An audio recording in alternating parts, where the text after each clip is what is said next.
সুবহানাল্লাহ 33 বার, আলহামদুলিল্লাহ আলহামদুলিল্লাহ আলহামদুলিল্লাহ 33 বার, আল্লাহু আকবার আল্লাহু আকবার আল্লাহু আকবার 34 বার, ঘুমিয়ে যাবেন। এখন যদি আপনি 6 ঘন্টা ঘুমান, আপনি নবী সাল্লাল্লাহু আলাইহি ওয়াসাল্লামের সুন্নত অনুযায়ী ঘুমিয়েছেন, প্রত্যেক ঘন্টা ঘুমানোর জন্য আল্লাহ আপনাকে নেকি দিবেন ইনশাআল্লাহ। এমনি ঘুমালে নেকি হতো না, রেস্ট নেওয়া হতো।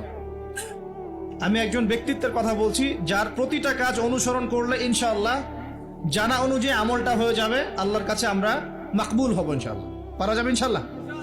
ঘুম থেকে উঠলেন, এমনি এমনি উঠে চলে যাবেন না, উঠেন, বসেন, বসে ঘুমের ভাব দূর করেন, দূর করে বলবেন আলহামদুলিল্লাহিল্লাযী আহইয়ানা বা'দামা আমাতানা ওয়া ইলাইহিন নুশুর। এবার বাথরুমে যান, বাথরুমে গিয়েই বাথরুমে ঢুকে গান গাওয়া শুরু করবেন না, বাথরুমে ঢুকেই বাম পা দিয়ে ঢুকবেন, ঢোকার সময়